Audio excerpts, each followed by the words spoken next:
शरीर सुस्थ रहिले मन सुस्थ रहिबो मन सुस्थ रहिले शरीर सुस्थ रहिबो दीटाक भाइस वर्षा ना कि पिला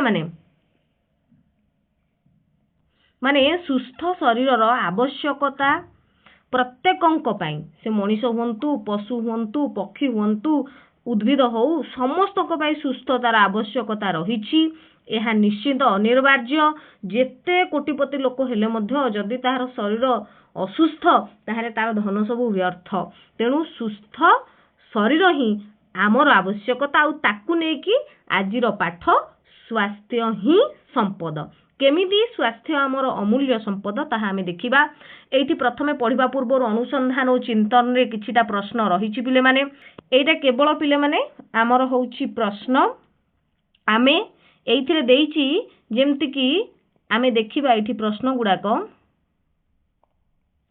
साधारण ठंडा भली संक्रमण प्रति तुम शरीर किपरि प्रतिक्रिया करे साधारण ठंडा हाँ बेले बेले कौन हुए जदि आम पाखापाखी आम सांग आम घरे आम परिवार रे आम बंधु मानकर कहार सर्दी ठंडा ये किछि हेइछि आमे तांको संस्पर्श रे आसुचे आमको मध्य सेही ठंडा हबार संभावना रही आ ठंडा हुए एवं किछि किछि क्षेत्र रे हुएनी केतेबेले आमको सेही जनकठू होउथिबा सर्दी ठंडा एवं जोटा संक्रामक रोग जो रोग गुड़ाक सहजरे डिया रोग आम कहीपर जनक पाखर आउ जनक डिए से केतेबेले आमको सहजरे हुएनी जेतेबेले आम शरीर रोग प्रतिरोधक शक्ति अधिक थाए इम्यूनिटी पावर जदि आमर अधिक थिबो ताहले आमको से भली माने संक्रामक रोग गुड़ाक सहजरे हबो नाही आ जदि आमर रोग प्रतिरोधक शक्ति कम अछि ताहले निश्चित भाव में ताहा आमको आक्रमण करिवो आजिकाली आमे देखू बसंत किंबा पोलियो भली रोग कम व्यापुची किंतु मधुमेह पिले माने मधुमेह होची डायबिटीज हृद समस्या हार्ट प्रॉब्लम साधारणतः अधिक संख्या रे होची काहेकि पिले माने एटा गोटे कहला बसंत एवं पोलियो भली रोग गुड़ाक आग अपेक्षा एबे आउ एते होउनी किंतु ए जो डायबिटीज आ हार्ट प्रॉब्लम एगुड़ाक बहुत परिमाण में बढ़ुची कारण कौन पूर्वर मध्य पोलियो एक महामारी थिला किंतु जो पोलियो हैला बसंत हैला महामारी थिला प्राणघाती थिला माने निश्चित भाव में सेटा बहुत प्रभावित करुथिला वर्तमान सेगुड़ाक कमिची कारण ताहार प्रतिषेधक टीका माने जन्मरू सेटा प्रतिषेधक टीका तार व्यवस्था अच्छी जोटा कि आम शरीर रोग प्रतिरोधक सेही रोग जीवाणु मानक सहित लड़िबा पई आम शरीर प्रतिपिंड बा एंटीबॉडी सृष्टि होउची आमको सेही भली रोग गुड़ाक होउ नाही किंतु ए जो मधुमेह आ हार्ट प्रॉब्लम पिला माने रहिला सेति पई कोनोसी पूर्व प्रस्तुति नाही हला ठीक अछि पिला माने सेति पई कोनोसी पूर्वरु कोनोसी नाही कौन नाही ना पूर्वरु कोनोसी चिकित्सार सुविधा नाही जन्मरु ता पई आमे टीका नौने किछि होउनी सेहि पई से रोग गुड़ाक हमको सहजरे आक्रमण करूचंती तापर 3 नंबर क्वेश्चन ता रहिछि जलवायु 3 नंबर क्वेश्चन ता रहिछि पिला माने आमे कहि परिबा जे जलवायु परिवर्तन जोगु नूतन प्रकार रोग सृष्टि हेई पारे कि हां जलवायु परिवर्तन हेले नूतन प्रकार रोग सृष्टि होय आमे कहूचे पिले माने देखिबो खरा दिन थिबो वर्षा दिन आसी गला झाड़ा हैला बांती हैला किछि पिलांकर ज्वर रोग हैला ठंडा हैला सर्दी हैला कोन कोन ना सीजन चेंज होउ त सेहि पई होउची ना नहीं तापर प्रश्न मानसिक चाप किंबा चिंता आमको किपरि प्रभावित करे एवं यह आमको असुस्थ करथाय कि हां मानसिक चाप बा चिंता आमको निश्चित भाव में प्रभावित करे आम शरीर रे रोग सृष्टि करे आमे जेते कहत कथारे अछि लुण खाए हांडी चिंता खाए गंडी है कि नहीं चिंता निश्चित भाव में रोगर कारण होता है चिंता आमको रोगरे पकाए तेणु चिंता करवा उचित नुहे आ चिंता जो आम कौन कह माने रोग बढ़े ना बढ़ेनी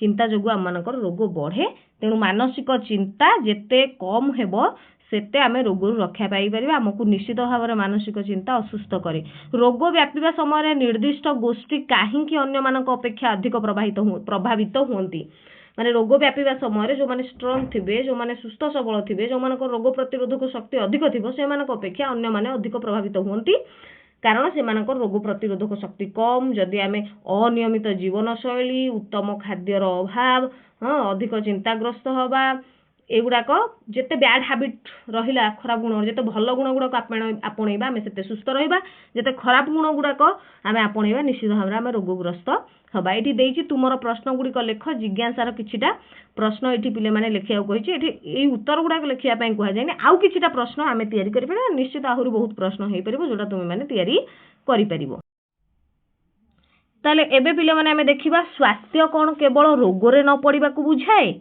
ना कोन आउ स्वास्थ्यर प्रकृत संज्ञा कोन एबे देखिबा ताले स्वास्थ्य कहिले कोन आमे रोगरे जदि न पडुचे ताकू स्वास्थ्य कहंती ना स्वास्थ्यर आउ एक संज्ञा अछि स्वास्थ्य कहिले शारीरिक भावरे ठीक अनुभव करिबा सकारात्मक रहिबा एवं अन्य मानक सह दृढ़ संपर्क रखिबाकू बुझाए पिले माने हमर स्वास्थ्य कहिले आमे कोन बुझुचे जे स्वास्थ्य कहिले शारीरिक भावरे ठीक अनुभव करिबा सकारात्मक रहिबा एवं अन्य मानक सह दृढ़ संपर्क रक्षा करिबा जणे सुस्थ व्यक्ति निज शरीरर जत्न निये एक सकारात्मक मानसिकता बजाय रखे एवं सामाजिक जीवन को उपभोग करे नहीं कि पिले माने जे स्वास्थ्य शरीर ठीक भावरे आमे शारीरिक भावरे ठीक अनुभव करिया देह ठीक अछि माने ज्वर हेनी ठंडा हेनी मुंड बिंधुनी आखि पडुनी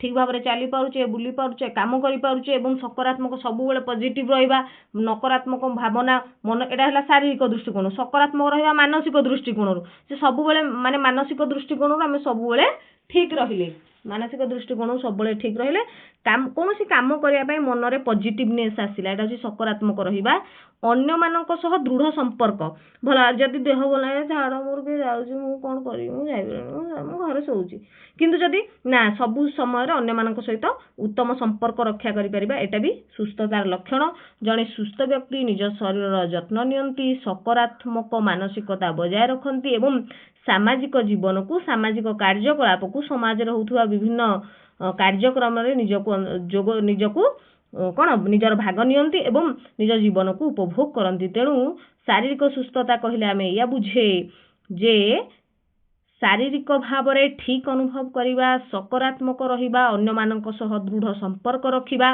जणे सुस्थ व्यक्ति निज शरीर जत्न नियंती एक सकारात्मक मानसिकता बजाय रखंती एवं सामाजिक जीवन को उपभोग करंती एबे एबे देखिबा पिले माने एठी पिला माने हमें देखिबा गोटे उदाहरण दिया जाइछि जणे अष्टम श्रेणी रो छात्र थिला से अन्य एक शहर रे नूतन स्कूल को स्थानांतरित होइथिला तार नूतन परिवेश रे कोनोसी बंधु नथिले एवं पितामाता सर्वदा व्यस्त रहुथिबारु से एकुटिया अनुभव कला ता बापा मा सब बेले व्यस्त रहुथिले तेणु से निजको कोन कला एकुटिया अनुभव करूथिला ताकू एकला तार ई जो एकलापण थिला ताकू भूलिया पई से तार फोन एवं सामाजिक गणमाध्यम रे अधिक समय बितेइला किंतु एटा ताकू आहुरी खराब अनुभव को देला से नुआ बंधु करबा को चेष्टा कलानी तार मुंड बिंधा हला ता ओजन ह्रास पाइला ता ओजन धीरे धीरे डिक्रीज होला कमबा को लागला तेणु भलो भाबरे सोई पारला नाही तार स्वास्थ्य को उन्नत करबा पई जणे डॉक्टर तांकू फोन और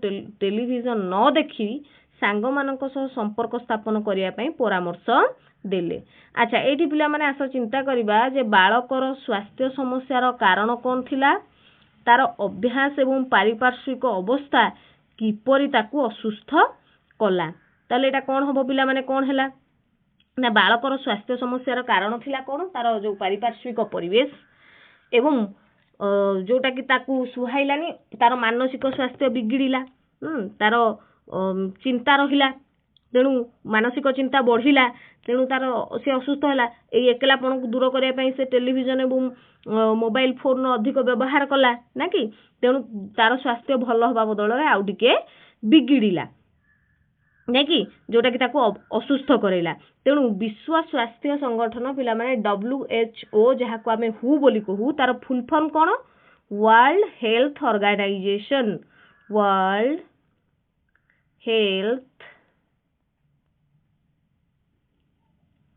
ऑर्गेनाइजेशन वर्ल्ड हेल्थ ऑर्गेनाइजेशन कौन कले ना वर्ल्ड हेल्थ ऑर्गेनाइजेशन अनुसार स्वास्थ्य कहले कौन बुझिबा स्वास्थ्य होउची वर्ल्ड हेल्थ ऑर्गेनाइजेशन बा WHO रो मत अनुसार स्वास्थ्य होउची कौन ना शारीरिक मानसिक आ सामाजिक सुस्थता हेउची स्वास्थ्य वर्ल्ड हेल्थ ऑर्गेनाइजेशन अनुसार स्वास्थ्य कौन ना स्वास्थ्य हेउची शारीरिक मानसिक एवं सामाजिक सुस्थता को स्वास्थ्य कुहा जाए तेणु स्वास्थ्य कहले केवल रोगर अनुपस्थिति नुह रोग नथिले जे जणे सुस्थ अछि से कथा आमे कहि परिबानी बरम जणे सुस्थ व्यक्ति विभिन्न कार्य को अधिक दक्षतार सहित करि परिबो भिन्न एवं कष्टकर परिस्थिति को भल भाव में मुकाबला करि परिबा को बुझाए जणे जणे एमती लोक अछंती जेते काम करुथुबे बहुत काम करुथुबे से माने किंतु आदौ थकंती नाही माने थकी जाती टायर्ड हुअंती एते परिमाण टायर्ड तो हेबे काम कले किंतु विरक्ति हुअंती जो माने गोटे गोटे लोक देखिए अधिक चिड़चिड़ी होउथिबे विरक्त होउथिबे से शीघ्र थकी जाउथिबे सेटा मानसिक शांति तांकर व्याघात होउथिबो तेणु आमे कोन कहिबा ताहले स्वास्थ्यर प्रकृत संज्ञा होउची शारीरिक मानसिक एवं सामाजिक दृष्टिकोण सुस्थ रहिबा को बुझाए। एबे देखिए पिला माने आयुर्वेद आमको शिक्षा दिए जे प्रकृत स्वास्थ्य हेउची शरीर मन एवं परिवेशर एक संतुलन ताले आमे एठी जेते जेते पढ़िलेनी स्वास्थ्यर परिसर बा स्वास्थ्यर संज्ञा कोन होउची पिला माने शारीरिक मानसिक एवं परिवेश जोटा एठी कहला सामाजिक दृष्टिकोण सुस्थता को ही स्वास्थ्य कहा जाए।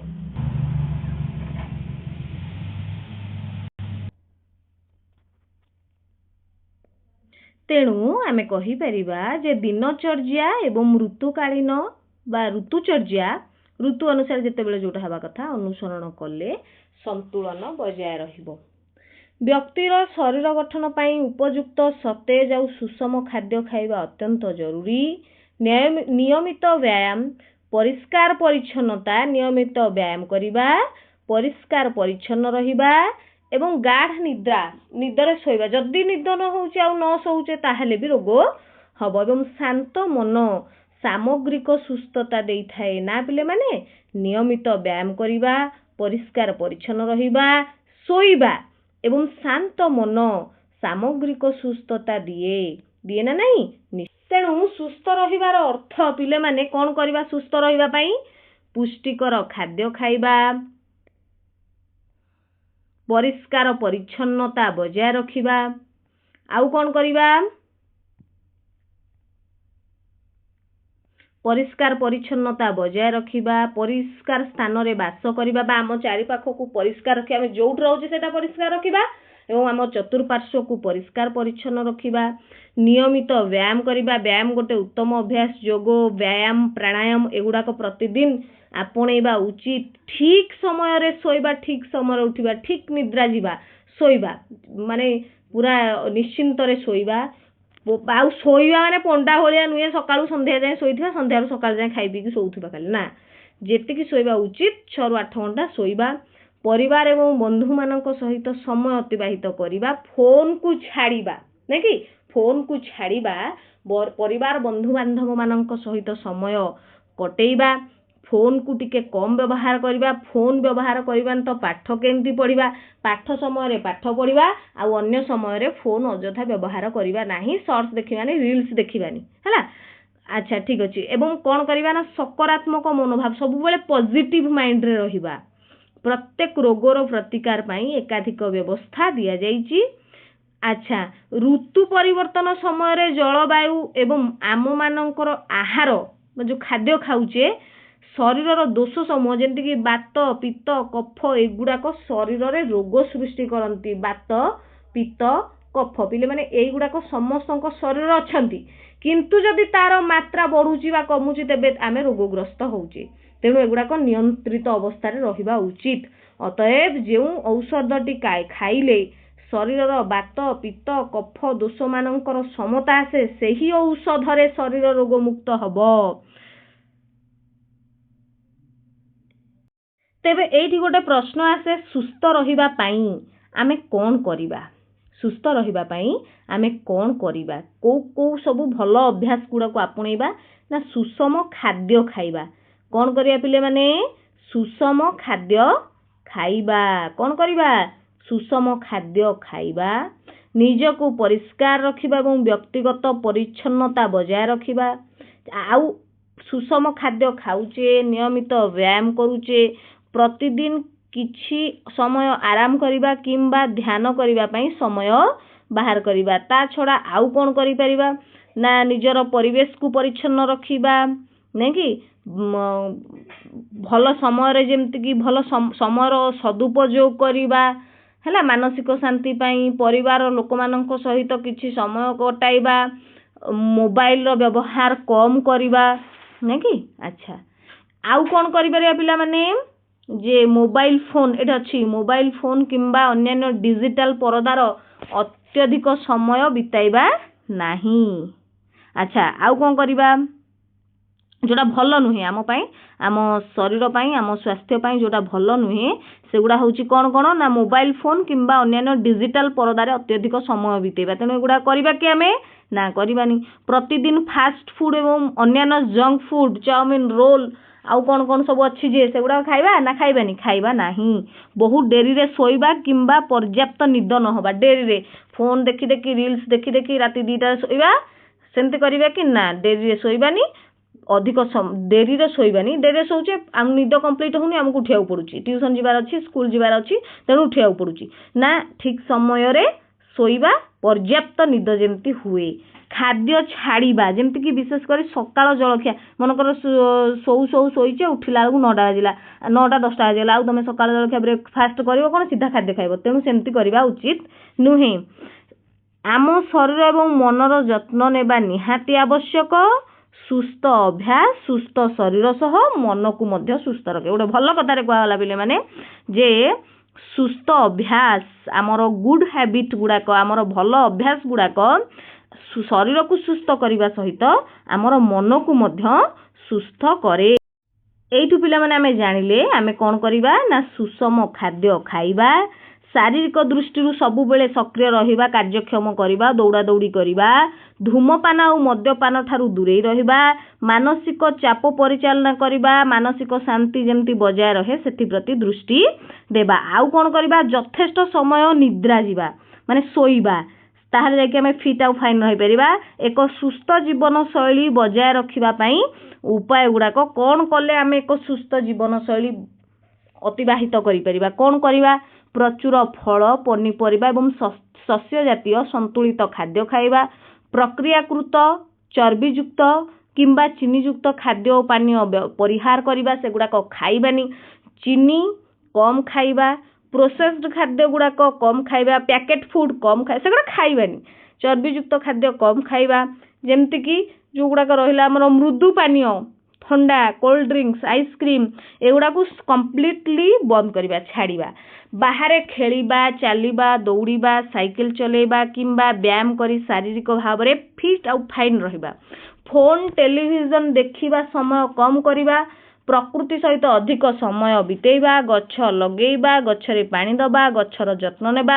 ଦରକାର ପଡ଼ିଲେ ପିଲାମାନେ କ'ଣ କରିପାରିବା, ପରିବାରରେ ଘର ଲୋକମାନଙ୍କୁ ସାହାଯ୍ୟ କରିପାରିବା। ଏଥିରେ କେତେ ଉପକାର ହେଲା, ମାନେ ଘର ଲୋକଙ୍କୁ ସାହାଯ୍ୟ ମିଳିଲା, ସେମାନେ ଖୁସି ରହିଲେ, ତୁମେ ଶାରୀରିକ ଏବଂ ମାନସିକ ଉଭୟ ଦୃଷ୍ଟିକୋଣରୁ ଫିଟ୍ ରହିଲ, ଆଉ ଘର ଲୋକମାନେ ତୁମ ଉପରେ ଖୁସି ହେଲେ, ଏଇଟା ବି ଗୋଟେ ବଡ଼ କଥା। ଆଉ ପୁଣି କ'ଣ କରିବା ନା ଉପଯୁକ୍ତ ନିଦ୍ରା, ଶରୀର ଏବଂ ମନକୁ ବିଶ୍ରାମ ଦେବା ସହିତ ପର୍ଯ୍ୟାପ୍ତ ନିଦ୍ରା ଯିବା, ଶୋଇବା ଯୋଉଟା। ଆଉ କ'ଣ କରିବା ପିଲାମାନେ, ନିୟମିତ ଭାବରେ ଯୋଗ କିମ୍ବା ପ୍ରାଣାୟାମ ଭଳି ସରଳ ଅଭ୍ୟାସ, ବ୍ୟାୟାମ କରିବା ଏବଂ ନିଶା ସେବନ କରିବାନି। ମଦ, ପାନ, ବିଡ଼ି, ଗୁଟଖା, ଖଇନି, ଡ୍ରଗ୍ସ, ଏଗୁଡ଼ାକ ବିମଲ, ସଫଲ ଆଉ କ'ଣ କ'ଣ ସେଗୁଡ଼ାକରୁ ସବୁ କ'ଣ ବା ନା ଦୂରେଇ ରହିବା, ସେଗୁଡ଼ାକ ଖାଇବା ବନ୍ଦ କରିବା। ତାହେଲେ ପିଲାମାନେ ଆମେ କ'ଣ କରିବା, ଆମ ପରିବେଶକୁ ସଫା ରଖିବା, ନିଶ୍ଚିତ ଭାବରେ ପରିବେଶକୁ ସଫା ରଖିବା ଆବଶ୍ୟକ ନା ନାଇଁ। ଏଠି ଦେଖ ପିଲାମାନେ ଦୁଇଟି ପରିସ୍ଥିତିର କଥା ଦିଆଯାଇଛି, ଦୁଇଟି ଛବି ଦିଆଯାଇଛି। ପ୍ରଥମ ଛବିରେ ଖେଳ ପଡ଼ିଆଟା କେମିତି ହେଇଛି ଯେ ଦେଖ, ଏବଂ ଦ୍ୱିତୀୟ ଛବିର ଖେଳ ପଡ଼ିଆ ତା ନିକଟରେ ଥିବା ଦୃଶ୍ୟକୁ ଭଲ ଭାବରେ ଲକ୍ଷ୍ୟ କର, ଜାଣିପାରିବ। ପ୍ରଥମ ତୁମକୁ କେଉଁ ଖେଳ ପଡ଼ିଆଟି ଭଲ ଲାଗିଲା? ନିଶ୍ଚିତ ଭାବରେ ପ୍ରଥମଟି ଭଲ ଲାଗିବ, କାହିଁକି ନା ପରିଷ୍କାର ପରିଚ୍ଛନ୍ନ ସୁସ୍ଥ ପରିବେଶ। କିନ୍ତୁ ଦ୍ୱିତୀୟରେ ଦେଖ କେତେ ଅଳିଆ ଆବର୍ଜନା, ମଲା ଜୀବଜନ୍ତୁ ସବୁ ପଡ଼ିଛନ୍ତି, ଏପଟେ କଳକାରଖାନାରୁ ଧୂଆଁ ନିର୍ଗତ ହେଉଛି ଯେଉଁଟାକି ଆମ ସ୍ୱାସ୍ଥ୍ୟ ପାଇଁ ହାନିକାରକ, ଆମ ଶରୀର ଉପରେ ଖରାପ ପ୍ରଭାବ ପକାଏ। ତେଣୁ ଆମେ କ'ଣ କରିବା ନା ସୁସ୍ଥ ପରିବେଶକୁ ସବୁବେଳେ ବାଛିବା। ଏଇ ଯେଉଁ ଦ୍ୱିତୀୟ ଚିତ୍ରରେ ଆମେ ଦେଖୁଛେ ଯେଉଁ ଖେଳ ପଡ଼ିଆ ପ୍ରଦୂଷିତ, ଅପରିଷ୍କାର, ମଶା ମାଛି ଏସବୁରେ ପୂର୍ଣ୍ଣ, ତେଣୁ ଏପରି ଅଞ୍ଚଳରେ ରହୁଥିବା ଲୋକମାନେ ନିଶ୍ଚିତ ଭାବରେ ରୋଗାକ୍ରାନ୍ତ ହେବେ।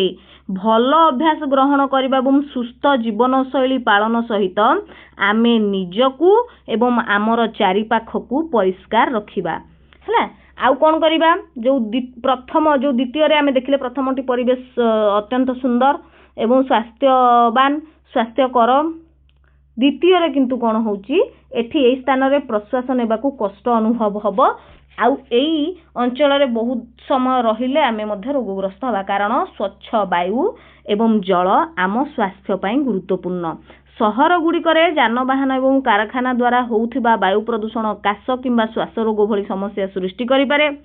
ବାୟୁର ବିଶୁଦ୍ଧତା ଜାଣିବାରେ, ବାୟୁ ଆମେ ଯେଉଁ ଅଞ୍ଚଳରେ ରହୁଛେ ସେ ଅଞ୍ଚଳର ବାୟୁ କେତେ ବିଶୁଦ୍ଧ ସେଟା ଜାଣିବାରେ ଆମକୁ ବାୟୁ ଗୁଣବତ୍ତା ସୂଚକାଙ୍କ ବା AQI କ'ଣ କହିଲି ପିଲାମାନେ, AQI ଯୋଉଟା କୁହାଗଲା ଏୟାର କ୍ୱାଲିଟି ଇଣ୍ଡେକ୍ସ, AQI ବା ଏୟାର କ୍ୱାଲିଟି ଇଣ୍ଡେକ୍ସ ସାହାଯ୍ୟ କରେ। କୋଉଥିପାଇଁ ପିଲାମାନେ, ବାୟୁର ବିଶୁଦ୍ଧତା ଜାଣିବା ପାଇଁ ଆମକୁ ବାୟୁ ଗୁଣବତ୍ତା ସୂଚକାଙ୍କ ଯାହାକୁ ଇଂରାଜୀରେ ଏୟାର କ୍ୱାଲିଟି ଇଣ୍ଡେକ୍ସ AQI ସାହାଯ୍ୟ କରେ।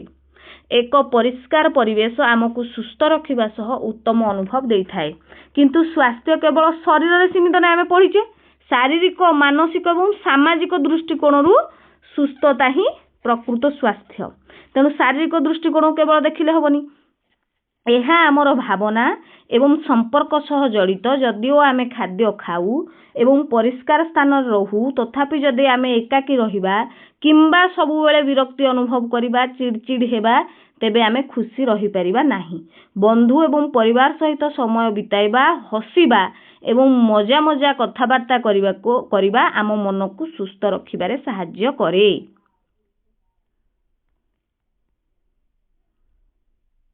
ତାହେଲେ ଆମେ ସୁସ୍ଥ ଅଛେ ବୋଲି କିପରି ଜାଣିବା ନା, ଆମ ଶରୀର ସାଧାରଣତଃ ଆମକୁ ସୁସ୍ଥ ରଖିବା ପାଇଁ ଏକ ନିର୍ଦ୍ଦିଷ୍ଟ ଉପାୟ ଅବଲମ୍ବନ କରେ।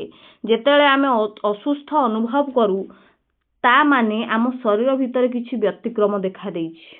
ଆମ ଶରୀରରେ ଯନ୍ତ୍ରଣା କିମ୍ବା ମୁଣ୍ଡବିନ୍ଧା, କ୍ଳାନ୍ତି ମାନେ ହାଲିଆ ଲାଗୁଛି ପ୍ରଭୃତି ଲକ୍ଷଣ, ଜ୍ୱର, ଉଚ୍ଚ ରକ୍ତଚାପ, ଫୋଟକା କିମ୍ବା ଶରୀରରେ ଫୁଲା ଭଳି ସଂକେତ ଆଦି ସୂଚାଇଥାଏ ଯେ ଆମେ ଅସୁସ୍ଥ ଅଛୁ। ଏକ ଲକ୍ଷଣ ହେଉଛି ଯାହା ଆମେ ଅନୁଭବ କରିପାରୁଛେ। ଲକ୍ଷଣ କ'ଣ ପିଲାମାନେ, ଯୋଉଟା ଆମେ ଅନୁଭବ କରିପାରୁଛେ, ଯେମିତିକି ଯନ୍ତ୍ରଣା, ମୁଣ୍ଡ ବିନ୍ଧୁଛି, ପେଟ କାଟୁଛି।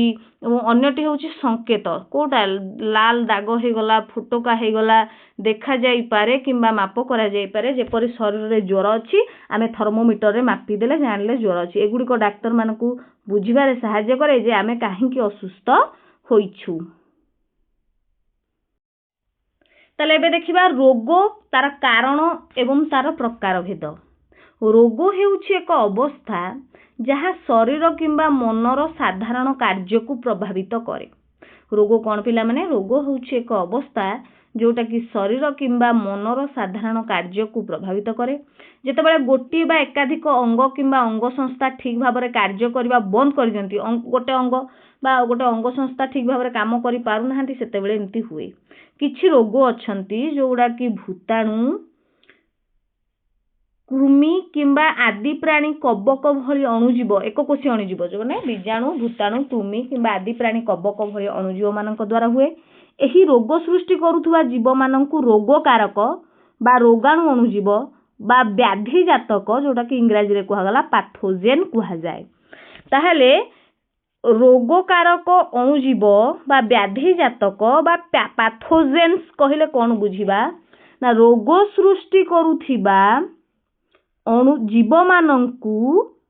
ସୃଷ୍ଟି କରୁଥିବା ଜୀବମାନଙ୍କୁ ରୋଗକାରକ ବା ରୋଗାଣୁ ଅଣୁଜୀବ ବା ପାଥୋଜେନ୍ କୁହାଯାଏ।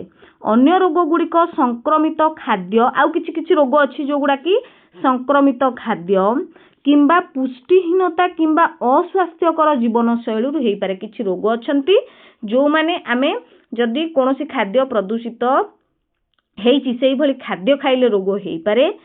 ଆଉ କିଛି ରୋଗ ଅଛି ପୁଷ୍ଟିହୀନତା ବା ଖାଦ୍ୟସାର ଅଭାବରୁ ହୁଏ।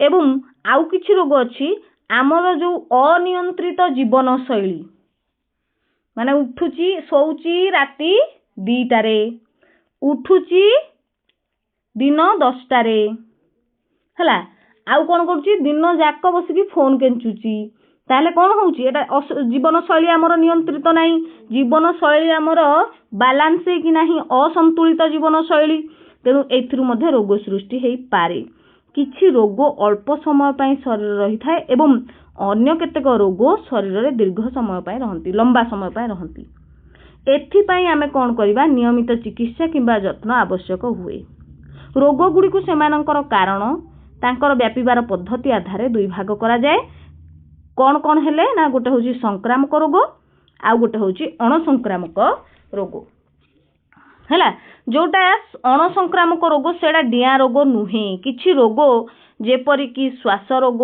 मधुमेह कर्कट इत्यादि रोगकारक अणुजीव मानक द्वारा हुए नहीं एवं जड़े संक्रमित व्यक्ति ठारू आउ जड़े माने सुस्थ लोकों को सेटा सहजरे व्यापे नहीं एगुड़िक साधारणतः जीवन शैली लाइफ स्टाइल आमर खाद्य एवं परिवेश सह जड़ित तेणु आम ए सहजरे बुझुचे जे अणसंक्रामक रोग गुड़िक खाद्य जल वायु इत्यादि द्वारा जड़े असुस्थ लोक ठारू जड़े सुस्थ लोक को संक्रमित करे नाही सेटा केमती जाए ना जीवन शैली खाद्य एवं परिवेश जदि अनियंत्रित हुए सेगुड़ाक जदि ठीक न रुहे ताहले हुए जेमती कि आमे कहि परिबा उदाहरण स्वरूप श्वास रोग मधुमेह कर्कट इत्यादि रोग एगुड़ाक जड़े लोक को रोगग्रस्त व्यक्ति को छुईले ता सहित मिसिले किंबा तार खास छेप खंकार एगुड़ाक द्वारा व्यापे नाही किंतु संक्रामक रोग बा डिया रोग गुड़ाक कौन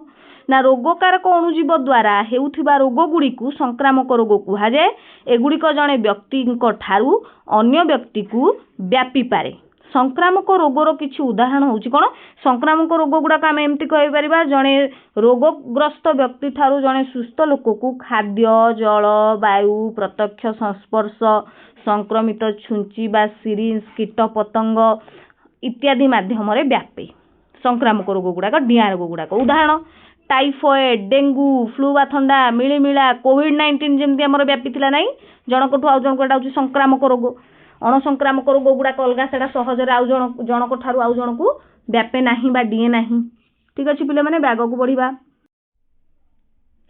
सांप्रतिक समय रे भारत रे हृदरोग जो हार्ट रोग आमर हार्ट प्रोब्लेम कर्कट कैंसर मधुमेह डायबिटीज भली अणसंक्रामक रोग गुड़ाक अधिक मात्रा व्यापुची एहा लोकमानंकर जीवन शैली रे परिवर्तन जोगु हटुची जेपरिक अधिक प्रक्रियाकृत खाद्य ग्रहण करिबा अधिक प्रोसेस्ड खाद्य गुड़ाक आमे खाइले एवं कम व्यायाम करिबा एवं दीर्घ समय पर्यंत जोटा कम व्यायाम करूचे दीर्घ समय पर्यंत कौन रहिले दीर्घ समय पर्यंत आम रहिले माने लंबा 2टा राति 2टार शोचे राति 3टार शोचे अधिक समय पर्यंत रहिले एगुड़ाक कौन करूची विश्राम न नेकी रहिले एगुड़ाक आमर शरीर उपर निश्चित भाव में प्रभाव पकाउची आज भारत रे अधिकांश मृत्यु अणसंक्रमित रोग द्वारा हेउची एही दुई प्रकार रोग मध्यरे पार्थक्य बुझिबा द्वारा हमकु रोग किपरि व्यापी थाए आमे सेगुडी किपरि रोका जाई परिबो ताहा जानी पारिबा जेमती कहि परिबा एई संक्रामक रोग किपरि सृष्टि हुए संक्रामक रोग रोगकारक अणुजीव मानक द्वारा ही सृष्टि हुअंती एही रोग जीवाणु आमे प्रश्वास नेबा समय वायु माध्यम दूषित खाद्य माध्यम दूषित जल व्यवहार करने माध्यम आम शरीर में प्रवेश करती किंतु एही रोग जीवाणु किपरि जड़े व्यक्ति ठारू अन्य जड़े व्यक्ति को व्यापी था से कथा आमे जानिचे ना नहीं जानिने पिला माने वायु रे केमती व्यापिला जड़े लोक को सर्दी हेची काश होउची छिंकुची से छिंकिबा काशिबा माध्यम जो भूताणु रही ताहा वायु रे घूरी बुलिले एवं आमे ताकू कौन कले से वायु को आमे ग्रहण कले श्वासक्रिया रे ग्रहण कले फल आमे रोगग्रस्त हेले किंतु एमती मध्य कथा रही पिले माने आउ गोटे कथा जोड़ा हमर सर्दी एगुड़ा साधारण सर्दीटा भूताणु जनित आउ गोटे कथा मन रखिबे भूताणु होउची कोन ना जीव शरीर बाहर संपूर्ण निष्क्रिय तार आदौ कोनोसी शक्ति नहीं थरे से जीव शरीर पाई गला माने से तार वंश वृद्धि त्वरित गति रे करिवो खूब शीघ्र शीघ्र करिवो बहुत जल्दी करिवो एवं रोगग्रस्त करेइबो नै कि अच्छा आउ कौन कहगला जमी ये बुझे बहिरे वायु माध्यम संक्रमित व्यक्तिंकर काश छिंक द्वारा किंबा प्रत्यक्ष संस्पर्श सीधा छुईवा द्वारा मिलीमिला हाड़पुटी भली किसी रोग गुड़ाक जमी रही से गुड़ाक प्रत्यक्ष संस्पर्श यथा हाथ मिलैबा संक्रमित व्यक्ति व्यवहार करुवा जिनिसपत्र बा लुगापटा को व्यवहार कले से रोग गुड़ाक व्यापीब। किछि संक्रामक रोग दूषित पानीय जल किंबा खाद्य माध्यम व्यापी थांती। किछि रोगकारक अणुजीव मशा किंबा माछी भली कीटपतंग द्वारा जीव शरीर रोग सृष्टि करती। एही कीटपतंग गुड़िक बाहक बोली कहा जाए। जेमती माछी हईजा रोग सृष्टि करे। माछी कौन करिवो पिले माने अपरिष्कार मैला जेते कचरा जगार माछी बसिबो तार डेणारे से मैला गुड़ाक कौन हेथिबो लागिथिबो आउ आमर सुंदर स्वादिष्ट खाद्य उपर आसिक से बसिबो आउ से कौन करिवो ना आमर खाद्य को दूषित करेला आमे से रोग जीवाणुयुक्त खाद्य को खाई आमे रोगरे पड़िबा। जेमती कि मशा आम शरीर रोग सृष्टि करुछि। माइएनोफिलिस मशा द्वारा मैलेरिया, क्यूलेक्स मशा कामुड़िले बात ज्वर, एडिस मशा कामुड़िले डेंगू ज्वर होउछि। रोग किपरि व्यापे ताहा बुझी आमे निजर एवं अन्य मानकर सुरक्षा पाई सरल पदक्षेप नहीं पारिबा। एबे देखिबा बिले माने मनीष को प्रभावित करुथुबा किछि साधारण संक्रामक रोग साधारण डिया रोग गुड़ाक को तार लक्षण कौन कारक कौन कोठी की संक्रमण से करे आउ ताकू प्रतिषेधक व्यवस्था ता पई कौन नहीं परिबा आमे देखिबा। जेमति कि साधारण ठंडा ज्वर आउ इन्फ्लुएंजा कहा द्वारा व्यापे भूताणु काहाकू संक्रमण करे आमर श्वासनली। लक्षण कौन श्वासनली के इन्फ्लुएंजा बा ठंडा ज्वरटा आमर जदि श्वासनली को सेटा संक्रमण करुची तार लक्षण कौन नाक बंद पानी बोहिबा गला दरज हवा ज्वर हवा काश हवा शरीर व्यथा हेबा। प्रतिषेधक कौन ना नियमित हाथ धोइबा व्यक्तिगत सामग्री आदान प्रदान न करिबा। रुमाल देले हाथ रे धरिले आसिले हाथ न धोइकी खाइदेले सेमती करिबानी। नाक को घोड़ेकी रखिया मास्क पिंधिबा। हाड़ फुटिबा चिकेन पॉक्स पिला माने जानिथिबो एटा कहा द्वारा व्यापे भूताणु द्वारा काहाकू आक्रमण करिवो आमर श्वासनली को से आक्रमण करिवो। कौन हबो हाड़ फुटिले हल्का ज्वर हुए चर्म कुंडेई हबो चर्म रे दाग हबो फोटका हबो घा भलिया बथ भलिया फुली जाए ना चिकेन पॉक्स रे हाड़ फुटी बड़ ठाकुर बोली जो कहंती मानंती। रोगी को संपूर्ण अलगा रखिबा मुह नाक ढांकिबा एवं टीकाकरण करिया। जन्मरु जो हाड़ फुटी मिलीमिला एसबु पई टीका दिया जाउची सेगुडाक देबा। सेमती मिलीमिलाटा कहा द्वारा होउची पिले माने मिलीमिलाटा भूताणु द्वारा हेउची। मिलीमिला भूताणु द्वारा हुए आउ कोन हुए चर्म एवं श्वासनली की ताहा अफेक्ट करे। ज्वर गला व्यथा एवं गला कान चर्म रे लाल लाल दाग सब हो जाए घिमिरी हला भलिया हो जाए। मिलीमिला मिजिल्स रे छोटो जोटा छोटो ठाकुर कहती ना कि गाँ मान रोगी को अलगा करवा मुह नाक को ढांकिबा परिष्कार परिच्छन्न रहिबा एवं टीकाकरण जो मिलीमिला हाड़ फुटी पाई जन्मरू बसंत रोग पाई टीका दिया होउची ताकू निश्चित भाव में करवा। फल कौन हम आम शरीर में से आंटी पूर्व जदि आम प्रतिषेधक टीका नहीं आम शरीर से आंटीबॉडी बा प्रतिपिंड गुड़ाक सृष्टि होते जितेबाला यही मिलीमिला हाड़ फुटी साधारण ठंडा इन्फ्लुएंजा एगुड़ाक रोग जीवाणु गुड़िक जितेबाला शरीर मध्य को प्रवेश करेंगे से गुड़ाक आमर एत क्षति करें ना। तापर देखिए पिला माने टीबी ट्यूबरकुलोसिस तार फुल फॉर्म एवं रोगर ना होउची कौन ना ताको ओडिया रे कहंती जख्मा। ओडिया रे कौन कहंती जख्मा। कहा द्वारा व्यापिला जीवा बीजाणु द्वारा व्यापिला कहा द्वारा व्यापिबो जख्माटा बीजाणु बैक्टेरिया द्वारा कहा को आक्रांत करिवो फुसफुस को। लक्षण कौन आमर एटा हेले कौन हबो ना काश हबो ज्वर हबो थकापण लागिवो भोक लागिवनी राति रे झाळ बोहिबो। कौन करबा ना जख्मा संक्रमित लोकों सहित मिलामिशा करबानी मुह एवं नाक को घोड़े रखिबा भल परिष्कार परिच्छन्नता बजाय रखिबा एवं टीकाकरण करबा। टीबी प्रथमे दिया जाए जख्मा रोग न होबा पई प्रथमे जन्म समय ही टीका दिया जाए। तार ना होची बीसीजी तार ना कौन पिला माने बीसीजी। तेणु टीकाकरण को निश्चित करबा। आउ कौन करबा देखो एटा तो गला वायु द्वारा व्यापुची केमती आउ एठी रहला दूषित पानी एवं खाद्य माध्यम रे व्यापुथिबा रोग गुड़िक। दूषित पानी एवं खाद्य माध्यम रे व्यापुथिबा रोग गुड़ाक कौन जेमती कि रहिले हमर हेपाटाइटिस ए କାହା ଦ୍ୱାରା ବ୍ୟାପେ? ଭୂତାଣୁ। କାହାକୁ ଆକ୍ରମଣ କରିବ? ଆମର ଯକୃତକୁ। କ୍ଳାନ୍ତି, ଜ୍ୱର, ଭୋକ ନ ଲାଗିବା, ବାନ୍ତି ହବା, ଆଚ୍ଛା କାମଳ ଉପର ପେଟରେ ଓ ଡାହାଣ ପେଟରେ ବ୍ୟଥା ହବା, ଏଇଟା ହେଉଛି କ'ଣ ନା ଆମର ହେପାଟାଇଟିସ୍ ଏ ର ଲକ୍ଷଣ। କ'ଣ କରିବା? କେମିତି ସଚେତନ ରହିବା? ଫୁଟା ଯାଇଥିବା ପାଣି ପିଇବା ଏବଂ ଟୀକାକରଣ। ହେପାଟାଇଟିସ୍ ରୋଗ ପାଇଁ ଆମର ଟୀକା ଦିଆଯାଉଛି। ତାପରେ ଆସିଲା ଆମର ହଇଜା। ହଇଜା ରୋଗଟା ବୀଜାଣୁ ଦ୍ୱାରା ବ୍ୟାପିଲା। କାହାକୁ ଆକ୍ରାନ୍ତ କରିବ? ଅନ୍ତ୍ରନଳୀ ବା ଇଣ୍ଟେଷ୍ଟାଇନ୍କୁ। କ'ଣ ହବ? ତରଳ ଝାଡ଼ା ହବ ଆଉ ଜଳଶୁଷ୍କତା, ଡିହାଇଡ୍ରେସନ୍ ହେଇଯାଏ, ଜଳୀୟ ଅଂଶ ଶରୀରରୁ କମିଯିବ। କ'ଣ କରିବା? ଭଲ ଭାବରେ ରନ୍ଧା ଖାଦ୍ୟ ଏବଂ ଫୁଟା ପାଣି ପିଇବା, ଟୀକାକରଣ କରିବା, ବ୍ୟକ୍ତିଗତ ପରିଷ୍କାର ପରିଚ୍ଛନ୍ନତା ଏବଂ ଉତ୍ତମ ସ୍ୱଚ୍ଛତା ଅଭ୍ୟାସ ଆପଣେଇବା। ଆଉ ଆନ୍ତ୍ରିକ ଜ୍ୱର ଯେତେବେଳେ ହେଉଛି ପିଲାମାନେ, ଟାଇଫଏଡ୍, ଆନ୍ତ୍ରିକ ଜ୍ୱର ମାନେ ଟାଇଫଏଡ୍ କାହା ଦ୍ୱାରା ବ୍ୟାପୁଛି? ବୀଜାଣୁ ଦ୍ୱାରା। କାହାକୁ ଆକ୍ରାନ୍ତ କରିବ? ଆମର ଅନ୍ତ୍ରନଳୀକୁ ଆକ୍ରାନ୍ତ କରୁଛି, ଇଣ୍ଟେଷ୍ଟାଇନ୍କୁ। କ'ଣ ହବ? ମୁଣ୍ଡ ବ୍ୟଥା ହବ, ପେଟ ବ୍ୟଥା ହବ, ଜ୍ୱର ହବ, ତରଳ ଝାଡ଼ା ହବ। ସଚେତନ କେମିତି ହେବା? ବ୍ୟକ୍ତିଗତ ପରିଷ୍କାର ପରିଚ୍ଛନ୍ନତା, ଉତ୍ତମ ସ୍ୱଚ୍ଛତା ଅଭ୍ୟାସ, ଭଲ ଭାବରେ ରନ୍ଧାଯାଇଥିବା ଖାଦ୍ୟ ଖାଇବା, ଫୁଟା ପାଣି ପିଇବା ଏବଂ ଟୀକାକରଣ। ଆମର ଟାଇଫଏଡ୍ ଆନ୍ତ୍ରିକ ଜ୍ୱର ନ ହେବା ପାଇଁ ମଧ୍ୟ ଟୀକାକରଣର ବ୍ୟବସ୍ଥା ରହିଛି, ତା ଉପରେ ଗୁରୁତ୍ୱ ଦେବା। ତାପରେ ଗୋଲ କୁର୍ମି ରୋଗ, ଯେଉଁଟାକି ରାଉଣ୍ଡ ୱର୍ମ କୁହାଯାଏ, କୀଟ ଏଟା। କାହାକୁ ଆକ୍ରାନ୍ତ କରିବ? ଅନ୍ତ୍ରନଳୀ ଇଣ୍ଟେଷ୍ଟାଇନ୍କୁ। ଭୋକ କମିଯିବ, ଓଜନ କମିଯିବ, ରକ୍ତହୀନତା ମାନେ ହିମୋଗ୍ଲୋବିନ୍କୁ କମ୍ କରିଦେବ, ମଳରେ କୃମି ପଡ଼ିବ, ତରଳ ଝାଡ଼ା ହେବ, ଓଜନ କମିଯିବ। ଏହା ପାଇଁ କ'ଣ କରିବା? ବ୍ୟକ୍ତିଗତ ପରିଷ୍କାର ପରିଚ୍ଛନ୍ନତା, ଉତ୍ତମ ସ୍ୱଚ୍ଛତା ଅଭ୍ୟାସ, ଭଲ ଭାବରେ ରନ୍ଧା ହୋଇଥିବା ଖାଦ୍ୟ ଏବଂ ଫୁଟା ପାଣି ପିଇବା।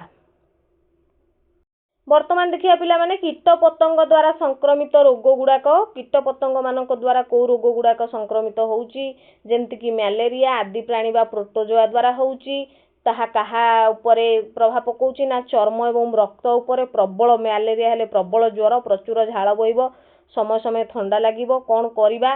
ମଶାରୀ ଓ ମଶା ପ୍ରତିରୋଧ ଶକ୍ତି ବ୍ୟବହାର। ଆଚ୍ଛା, ଏବେ ଦେଖିବା କୀଟ ପତଙ୍ଗମାନଙ୍କ ଦ୍ୱାରା ଯେଉଁ ରୋଗ ଗୁଡ଼ାକ ସଂକ୍ରମିତ ହେଉଛି ତାହା କେମିତି ହେଉଛି।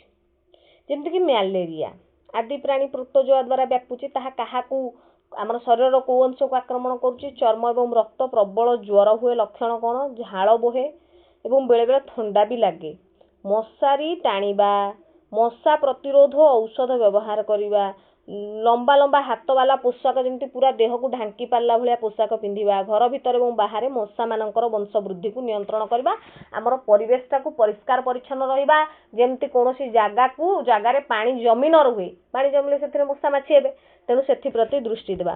ଡେଙ୍ଗୁ ଜ୍ୱର କାହା ଦ୍ୱାରା ହୁଏ? ଭୂତାଣୁ। ଦେଖ ମ୍ୟାଲେରିଆଟା ଆଦି ପ୍ରାଣୀ ପ୍ରୋଟୋଜୋଆ ଦ୍ୱାରା ହେଉଛି, ସେଇ ମଶା କାମୁଡ଼ିକି। ଡେଙ୍ଗୁ ଜ୍ୱରଟା କିନ୍ତୁ ଭୂତାଣୁ ଚର୍ମ ଏବଂ ରକ୍ତ ଉପରେ ପ୍ରଭାବ ପକାଉଛି। ଜ୍ୱର ହୁଏ, ମୁଣ୍ଡ ବ୍ୟଥା ହୁଏ, ମାଂସପେଶୀ ଏବଂ ତଣ୍ଟିର ଯନ୍ତ୍ରଣା ହୁଏ, ଅରୁଚି ହୁଏ, ଖାଦ୍ୟ ରୁଚେନି, ଖାଦ୍ୟ ଖାଇବାକୁ ଇଚ୍ଛା ହୁଏନି। ମଶାରୀ ଆଉ ମଶା ପ୍ରତିରୋଧ ଶକ୍ତି ବ୍ୟବହାର କରିବା, ଲମ୍ବା ହାତବାଲା ପୋଷାକ ପିନ୍ଧିବା ଯେମିତି ମଶା ନ କାମୁଡ଼ି ପାରିବେ, ଘର ଭିତରେ ଏବଂ ଚାରିପାଖରେ ମଶାମାନଙ୍କର ବଂଶ ବୃଦ୍ଧିକୁ ନିୟନ୍ତ୍ରଣ କରିବା, ଖାଲି ଜାଗାରେ ପାଣି ଜମିବାକୁ ନ ଦେଇ ମଶାର ବଂଶ ବୃଦ୍ଧିକୁ ରୋକିବା।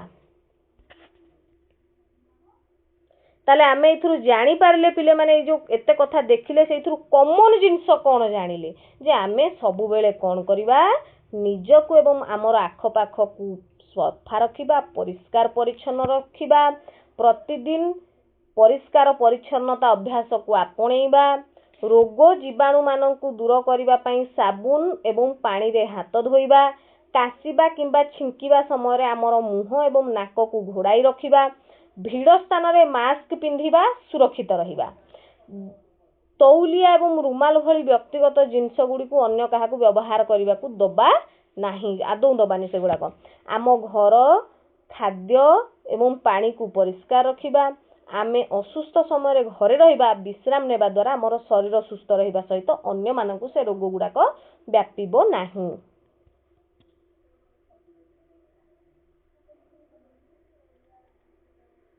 ବର୍ତ୍ତମାନ ଦେଖିବା ପିଲାମାନେ, କିଛି ସଂକ୍ରାମକ ରୋଗ ରହିଛନ୍ତି ଯାହା ଆମ ଶରୀର ଭିତରେ ରହୁଥିବା କୃମି ଦ୍ୱାରା ହୁଏ। କିଛି ଏମିତି ସଂକ୍ରାମକ ରୋଗ ହୁଏ ଶରୀରରେ ରହୁଥିବା କୃମି ଦ୍ୱାରା ହୁଏ। ସେମାନେ ଶରୀରର ପୋଷଣ ପଦାର୍ଥ ଗ୍ରହଣ କରି ପରଜୀବୀ ଭାବରେ ବଞ୍ଚନ୍ତି। ପରଜୀବୀ କିଏ? ନା ଯେଉଁମାନେ ଅନ୍ୟ ଜୀବ ଶରୀରରୁ ଖାଦ୍ୟ ଗ୍ରହଣ କରି ବଞ୍ଚନ୍ତି ସେମାନଙ୍କୁ ପରଜୀବୀ କୁହାଯାଏ।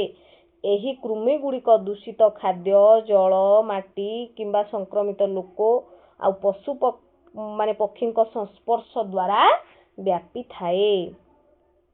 तापर अणसंक्रामक रोग गुड़िक किपरि हुए एटा तो गला संक्रामक रोग गुड़ाक वायु जल प्रत्यक्ष संस्पर्श कीट पतंग संक्रमित छुंची बा सीरीज एवं कौन क्षत बा कटा दाग मध्यम व्यापिला किंतु अणसंक्रामक रोग गुड़ाक जो गुड़ाक अच्छी जो गुड़ाक साधारणतः जड़े असुस्थ व्यक्ति जड़े सुस्थ व्यक्ति को सहजरे डीएनए से रोग गुड़ाक केमती हुए जमती कि आमे पढ़िले जे कर्कट मधुमेह श्वास रोग भली अणसंक्रामक रोग गुड़िक केमती व्यापुचंती एटा अनियंत्रित जीवनशैली खाद्य किंबा परिवेश सांगरे जड़ित एगुड़िक भारत रे मृत्युर सबुठारु बड़ कारण केतेक स्वतंत्र पोषक अभाव होउथिबा स्कर्वी रक्तहीनता गलगंड भली रोग विषय रे आमे आगरू जानि एगुड़िक खाद्य अभाव जनित रोग जोटा कि स्कर्वी गलगंड एगुड़ाक खाद्य अभाव जनित रोग संक्रामक रोग नुहे किंतु कर्कट मधुमेह एवं श्वास रोग भली रोग गुड़िक प्रायतः दीर्घ समय जमती कि 3 मासरू अधिक समय पर्यंत रही पारे याकू दीर्घकालीन बा क्रोनिक डिजीज बोली आमे कहि परिबा मधुमेह एक साधारण रोग जहाँ वयस्क एवं पिला मानकू अधिक होउची प्रकृत रे वर्तमान भारत रे विश्वर सर्वाधिक संख्यक सबुठारु अधिक संख्यक लोक मधुमेह रोगी अछंती एहा प्रायतः हार्मोन रो असंतुलन माने असंतुलित भाव आम जो शरीर जो हार्मोन क्षरित होउची विभिन्न प्रकार हार्मोन क्षरित होउची किछि हार्मोन अच्छी आमको डेंगा हवार साहाय्य करुची मोटा हवार साहाय्य करुची नै कि विभिन्न प्रकार हार्मोन रही असंतुलित हार्मोन ओजन बढ़िबा किंबा मेदबहुलता एवं अस्वास्थ्यकर खाद्य खाइबा आउ शारीरिक परिश्रम न करिबा कारणरू होउची बुझि पाले पिले माने माइंड मने रखिबे शारीरिक परिश्रम न करिबा कारणरू होउची एवं अन्य कारण मानकर समाहार जोगु हुए आहुरी अन्य कारण मध्य रहिछि एबे देखिबा आमर जीवन शैली संबंधी रोग गुड़ाक केमती व्यापुची जेमती कि मेदबहुलता अधिक ओजन आ मोटापण जोगु हुए कौन करिबा संतुलित खाद्य खाइबा एवं नियमित व्यायाम करिबा मधुमेह रोग बारंबार पैसा अत्यधिक शोष ओजन कमिबा क्लांति आरोग्य लाभ रे मंथरता कोनोसी जदि देह खराब होउची भल हबारे मंथरता ताहले कौन करिबा आ पई माने जो आमे कहिबा हमर खाद्य अभ्यास टाकू संपूर्ण भाव में परिवर्तन करबा एठी लिखि परिबा आमे कोन पिले माने खाद्य अभ्यास को बदलैबा नियंत्रित खाद्य खाइबा परिश्रम शारीरिक परिश्रम करिबा नै कि एगुडा को सेमती उच्च रक्तचाप रे कोन हुए पिला माने उच्च रक्तचाप रे कोन हुए ओना जेमती मुंड बुले हबा थकापण क्लांति एगुडा को ताले कोन करबा सेही शारीरिक परिश्रम करबा चिंता मुक्त रहिबा जीवन शैली को आपणेबा व्यायाम योग प्राणायाम ए सबु करिबा वैज्ञानिकों ठारू प्रेरणा देखिबा एबे डॉक्टर कमल राणादिवे 1917 मसीहारे जन्म एवं 2001 मसीहारे तांकर मृत्यु जड़े अग्रणी जैव चिकित्सा विशेषज्ञ थिले हार्मोन एवं किछि भूताणु कर्कट रोग सह किपरि संपृक्त से ताहा अध्ययन करथिले जहा कर्कट रोगर चिकित्सा एवं प्रतिरोध को उन्नत करिबारे सहाय्य करिछि। अच्छा ताले आमे देखिबा भूताणु हार्मोन एवं भूताणु गुड़िक कर्कट रोगर कारण बोली केउ वैज्ञानिक गवेषणा करि जानिथिले डॉक्टर कमल राणादिवे। ओके ठीक अछि से कोन कहिथिले जे किपरि हार्मोन आउ भूताणु गुड़िक कर्कट रोग सृष्टि करंती ताहा से गवेषणा करथिले। तांकर कार्य एहा मध्ये दर्शाइथिला जे किपरि तमाखु खाद्य एवं प्रदूषण विशेष करी कर्कट रोगर विपद को बढ़ाई पारे से सुस्थ जीवन शैली गुरुत्व उपरे मध्ये आलोकपात करथिले। सुस्थ जीवन शैली द्वारा किपरि एही रोगरु मुक्ति मिली पारे ताहा से वर्णना करथिले।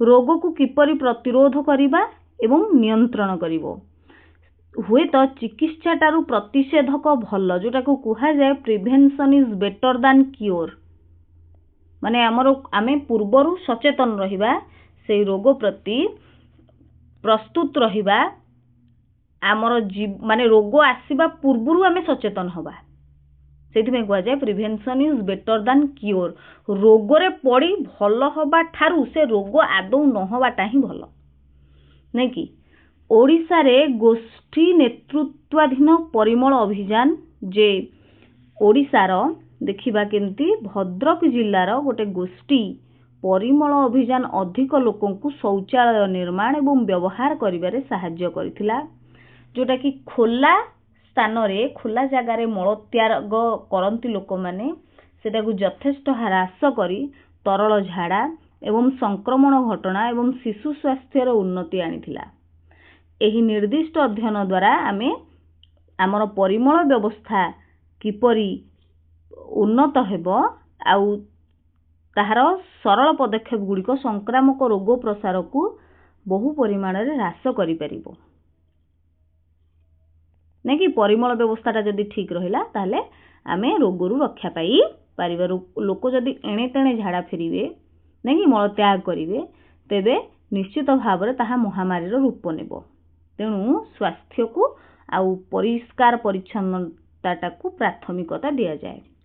रोग सहित लड़िबा पई शरीरर क्षमता, रोग सहित लड़िबा पई आम शरीरर प्राकृतिक क्षमता को रोग प्रतिरोधक शक्ति बा इम्यूनिटी पावर बोली कहा जाए। ताले पिला माने हमें रोगर प्रतिरोधक शक्ति कहले कौन बुझिबा, रोग प्रतिरोधक शक्ति कहले कौन बुझिबा ना रोग सहित लड़िबा पई आम शरीरर प्राकृतिक क्षमता को रोग प्रतिरोधक शक्ति कहा जाए, जोटा कि आम शरीर रे रोग प्रतिरोधक शक्ति नामक एक स्वतंत्र व्यवस्था अछि जहाँ रोग विरुद्ध रे लड़िबारे साहाय्य करे। माने जदि रोग प्रतिरोधक शक्ति आमर अधिक अछि ताहले हमकु कोनोसी रोग सहजरे हेबो नाही, तेबे हमकु कोनोसी रोग सहजरे एवं शीघ्र हेबो नाही। अच्छा, पिला बेले आमे एबे दिया जाउची पोलियो, टिटानस, मिलिमिला, हेपाटाइटिस भली किछि रोगरु निजको रक्षा करिबा पई किछि बुंदा किंबा इंजेक्शन जोटा प्रतिषेधक टीका दिया जाउची। एगुड़िक हेउची टीका बा वैक्सीन जहाँ भूताणु एवं बीजाणु द्वारा होउथबा गुरुतर संक्रमण को रोकी थाए।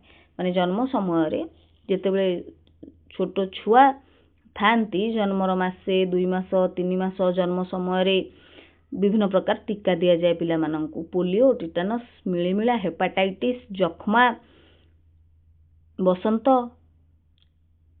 डिप्थेरिया हला ए सब रोग न हेबा पई टीका दिया जाए, जहाँ भूताणु एवं बीजाणु द्वारा हेउथबा गुरुतर संक्रमण को रोके हमकु रोगरु बंचाए। ए टीका आम शरीरर क्षतिकारक जीवाणु को तथा चिन्हिबा प्रतिरोध करिबा पई प्रतिरक्षा प्रणाली को बढ़ाई दिए हला, माने हमकु पूर्वरु से सुरक्षा दिए, रोग सहित लड़िबारे साहाय्य करे।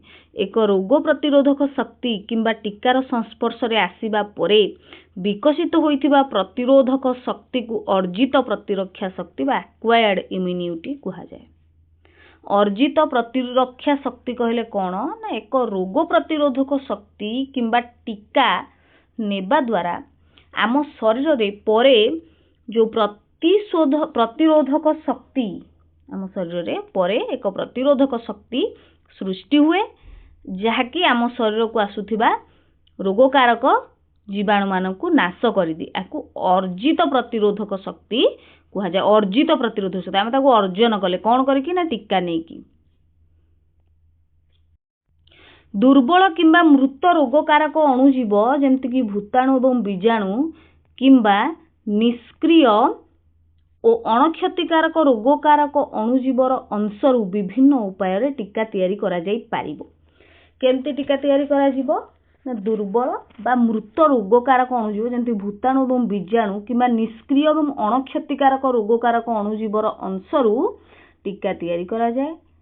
एई नूतन टीका आम शरीरर कोषगुड़ी को जीवाणुर अणक्षतिकारक अंश तैयारी करने को निर्देश दिए, जहाँ साहाय्य आम शरीर रोग प्रतिरक्षा संस्था रोग विरुद्ध लड़िबा को शिखे। जेमति कि आघात परे दिया जाउथबा टिटानस टीका जो टिटानस टॉक्साइट दिया जाए क्षत हेबार 24 घंटा मध्य टिटानस नौ फल आमको धनुष्टंकार रोग हेबनी, एटीएस निया जाए।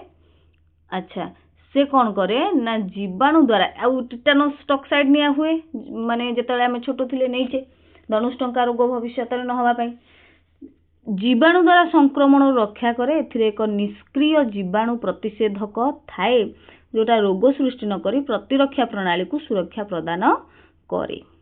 मन रखिबा टिके ए टीका ताहले किए केबे आउ केमती करथिले विभिन्न रोग पई टीका जेमती गोटे रोग अछि बसंत रोग एडवर्ड जेनर एवं बसंत टीका एडवर्ड जेनर एवं बसंत टीका बसंत एक मारात्मक रोग थिला जहा सारा शरीर रे देह सारा कोन हुए ना फुटका भलिया हे जाए लक्ष लक्ष लोकन को आक्रांत करी मारि दउथुला पिले माने तुमे तुम जेजे बापा जेजेमा माननकु पचारि परिबो बसंत रोग माने वयस्क लोक जो माने थिबे बहुत एजेड लोक थिबे से माने कहि परिबे मोर बुढ़ीमा मध्य कहूला सेते बेले किपरि बसंत होउथिला पर फुटका फुटका हे जिवो पूरा घा बहुत ये हुए सेथरे लोक माने मरि जांती लक्ष लक्ष लोकन को आक्रांत करूथुला माने जीवन भी चली जाए किंतु टीका फल से रोग आउ हबनी बा से रोग तो आदौ होउनी जदि भी रोग होउची हाड़फुटी मिलिमिला होउची ता प्राणघाती आउ होउ नाही गाई मानक ठारे देखा जाउथिबा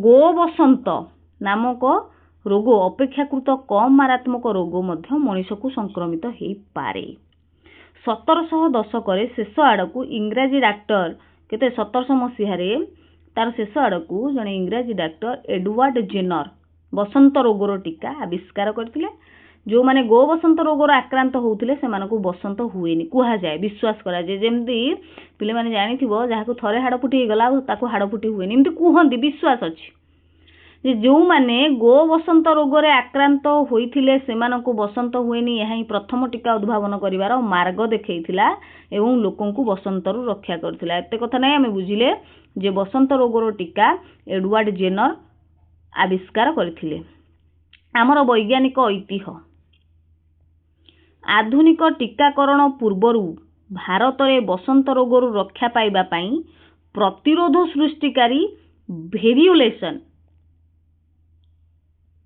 नामक एक पारंपरिक पद्धति थिला एथिरे चर्म को सामान्य क्षत करी स्वल्प संक्रमण सृष्टि करिबा पई बसंत जनित घार किछि अंश बा रस व्यवहार करा जाई प्रतिरोधक शक्ति सृष्टि करा जाउथिला पिले माने बुझी पारलो तो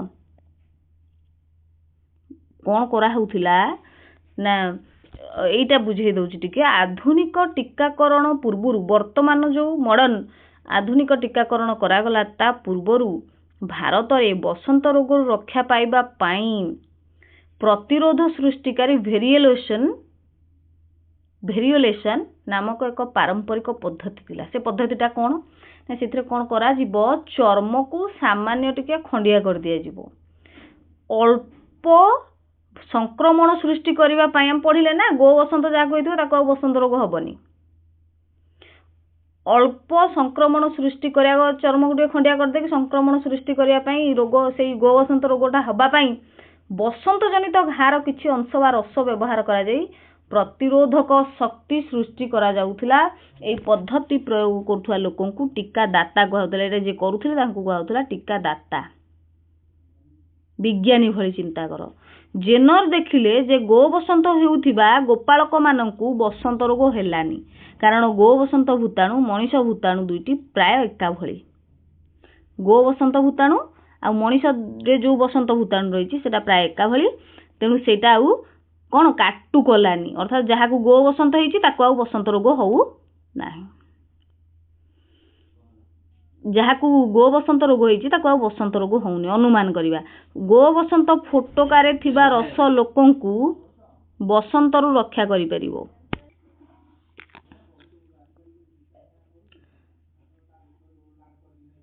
परीक्षण से एक बालक को बसंत रोग बा गो बसंत रस इंजेक्शन देई परीक्षण से एक बालक को गो बसंत रस इंजेक्शन देई एहा परीक्षा करथिले जे परे बसंत संस्पर्श रे आसिले मध्य तांकु कोनोसी प्रकार संक्रमण होई नथिला तार परिणाम कोन हैला ना से जानि पारले जे गो बसंत रस टीका कौन करे ना टीका शिशु ठारू वृद्ध पर्यंत समस्त बयसर लोक माननकु अनेक गुरुतर रोगरु रक्षा करिवार सबुठारू प्रभावशाली उपाय टीका शिशु ठारू वृद्ध पर्यंत समस्त बयसर लोक माननकु गुरुतर रोगरु रक्षा करे एही रोग को रोकिबारे संक्रमणर प्रसार को कम करिबारे एवं प्रतिवर्ष लक्ष लक्ष ଜୀବନ ବଞ୍ଚାଇବାରେ ଏଇ ଟୀକା ହିଁ ସାହାଯ୍ୟ କରେ। ଟୀକା କ'ଣ କରେ? ରୋଗକୁ ରୋକେ, ସଂକ୍ରମଣର ପ୍ରସାରକୁ କମ୍ କରେ, ଅର୍ଥାତ୍ ରୋଗ ଆଉ ବ୍ୟାପେ ନାହିଁ ଏବଂ ପ୍ରତିବର୍ଷ ଲକ୍ଷ ଲକ୍ଷ ଜୀବନ ବଞ୍ଚାଇଥାଏ। ତେଣୁ ଆମେ ମନେ ରଖିବା ଯେ ଟୀକା ଗୁଡ଼ିକ କେବଳ ରୋଗର ପ୍ରତିରୋଧକ କିନ୍ତୁ ତାର ଚିକିତ୍ସା ନୁହେଁ। ଟୀକା ହେଉଛି ପିଲାମାନେ କ'ଣ ନା ପ୍ରତିରୋଧକ କିନ୍ତୁ ଚିକିତ୍ସା ନୁହେଁ। କୌଣସି ଏକ ଗୁରୁତର ରୋଗ ଆକ୍ରମଣ କରିବା ପୂର୍ବରୁ ଏହା ତାର ବିସ୍ତାରକୁ କମ୍ କରିଦିଏ। ଟୀକା କ'ଣ କରେ ନା ଗୁରୁତର ରୋଗଟା ଆକ୍ରମଣ କରିବା ପୂର୍ବରୁ ତାର ବିସ୍ତାରକୁ କମ୍ କରିବାରେ ସାହାଯ୍ୟ କରେ। କିନ୍ତୁ କେହି ଅସୁସ୍ଥ ହୋଇଯାଇଥିଲେ ଟୀକା ଦ୍ୱାରା ଚିକିତ୍ସା କରାଯାଇ ପାରିବ ନାହିଁ। ଏ କଥାଟା ମନେ ରଖିବା। ଯଦି ରୋଗ ହୋଇଯାଇଛି ଅଲରେଡି ତାକୁ ଟୀକା ଦ୍ୱାରା ସମାଧାନ କରାଯାଇ ପାରିବ ନାହିଁ। ଟୀକା କ'ଣ ରୋଗ ହେବା ପୂର୍ବରୁ ସୁରକ୍ଷା ଦିଏ। କିଛି ଲୋକ ଟୀକାକୁ ଭୟ କରନ୍ତି କିମ୍ବା ସନ୍ଦେହ କରନ୍ତି କିନ୍ତୁ ବୈଜ୍ଞାନିକ ଏବଂ ଡାକ୍ତରମାନେ ସୁରକ୍ଷା ପାଇଁ ସେଗୁଡ଼ିକୁ ସତର୍କତାର ସହ ପରୀକ୍ଷା କରିଥାନ୍ତି ଏବଂ ପରୀକ୍ଷା କରି ସାରିବା ପରେ ତାର ପ୍ରୟୋଗ ହୁଏ। ହେଲା, ଠିକ୍ ଅଛି ପିଲାମାନେ। ମନେ ଥିବ କରୋନାର ଯେଉଁ ଟୀକା ଦିଆଯାଉଥିଲା ଛୋଟରୁ ବଡ଼ ବୟସ୍କ ପର୍ଯ୍ୟନ୍ତ ସମସ୍ତଙ୍କୁ ଯେଉଁ ଟୀକା ଦିଆଯାଉଥିଲା କରୋନା ଟୀକା, ସେତେବେଳେ କେମିତି ଭୟର ବାତାବରଣ ସୃଷ୍ଟି ହେଇଥିଲା। କେବେ ଶୁଣିଛ କି ଟୀକା ଉତ୍ପାଦନରେ ଭାରତର ଭୂମିକା? ଭାରତ ବିଶ୍ୱର ସର୍ବବୃହତ ଟୀକା ଉତ୍ପାଦନକାରୀ ଦେଶମାନଙ୍କ ମଧ୍ୟରୁ ଗୋଟିଏ। ଆମ ଦେଶ ବିପୁଳ ପରିମାଣରେ ଟୀକା ପ୍ରସ୍ତୁତ କରି ଏବଂ ଅନେକ ଦେଶକୁ ଯୋଗାଇଥାଏ। ହେଲା, ଯୋଉଟା କି କୋଭିଡ-19 ସମୟରେ ଭାରତ ଟୀକା ଉତ୍ପାଦନରେ ଗୁରୁତ୍ୱପୂର୍ଣ୍ଣ ଭୂମିକା ଗ୍ରହଣ କରିଥିଲା ଏବଂ ବିଶ୍ୱ ସ୍ୱାସ୍ଥ୍ୟ କାର୍ଯ୍ୟକ୍ରମକୁ ଆମ ଦେଶର ସମର୍ଥନ ଜାରି ରହିଛି। ବୈଜ୍ଞାନିକଙ୍କ ଠାରୁ ପ୍ରେରଣା। ଡକ୍ଟର ମହାରାଜ କିଶନ ଭାନ ଜଣେ ପ୍ରସିଦ୍ଧ ଭାରତୀୟ ଡାକ୍ତର ଏବଂ ବୈଜ୍ଞାନିକ ଥିଲେ। ଜୈବ ପ୍ରଯୁକ୍ତିବିଦ୍ୟା ବିଭାଗର ସଚିବ ଭାବରେ ସେ ଭାରତରେ ବିଜ୍ଞାନ ଏବଂ ସୃଜନଶୀଳତାକୁ ପ୍ରୋତ୍ସାହିତ କରିଥିଲେ। ସେ ରୋଟା ଭାଇରସ ଟୀକା ବିକଶିତ କରିବାରେ ଗୁରୁତ୍ୱପୂର୍ଣ୍ଣ ଭୂମିକା ଗ୍ରହଣ କଲେ। ରୋଟା ଭାଇରସ ଟୀକା ବିକଶିତ କରିବାରେ ଗୁରୁତ୍ୱପୂର୍ଣ୍ଣ ଭୂମିକା କିଏ ନେଇଥିଲେ ନା ଡକ୍ଟର ମହାରାଜ କିଶନ ଭାନ। ସେ ସୁଲଭ ସ୍ୱାସ୍ଥ୍ୟ ସେବା ସୃଷ୍ଟି କରିବା ପାଇଁ ଗବେଷଣାକୁ ବ୍ୟବହାର କରିବାରେ ବିଶ୍ୱାସ କରୁଥିଲେ ଏବଂ ଭାରତର ସ୍ୱାସ୍ଥ୍ୟ ଏବଂ ଜୈବ ପ୍ରଯୁକ୍ତିବିଦ୍ୟା କ୍ଷେତ୍ରରେ ଏକ ବଡ଼ ପରିବର୍ତ୍ତନ ଆଣିଥିଲେ। ରୋଗର ଚିକିତ୍ସା।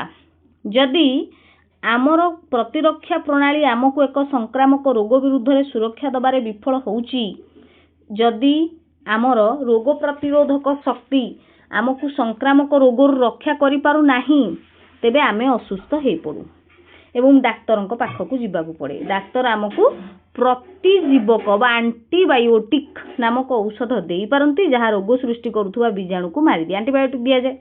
এই ଆଣ୍ଟିବାୟୋଟିକ୍ସ କେବଳ ବୀଜାଣୁ ସଂକ୍ରମଣ ବିରୁଦ୍ଧରେ କାମ କରେ କାରଣ ସେମାନେ ନିର୍ଦ୍ଦିଷ୍ଟ ଭାବରେ ବୀଜାଣୁ କୋଷର ଅଂଶଗୁଡ଼ିକୁ ନଷ୍ଟ କରନ୍ତି ଯାହା ମଣିଷ କିମ୍ବା ଅନ୍ୟ ପ୍ରାଣୀ କୋଷ ଠାରୁ ଭିନ୍ନ। ଆଣ୍ଟିବାୟୋଟିକ୍ସ ଆଦି ପ୍ରାଣୀ ଭୂତାଣୁ ଦ୍ୱାରା ହେଉଥିବା ସଂକ୍ରମଣ ବିରୁଦ୍ଧରେ କାମ କରିପାରେ ନାହିଁ।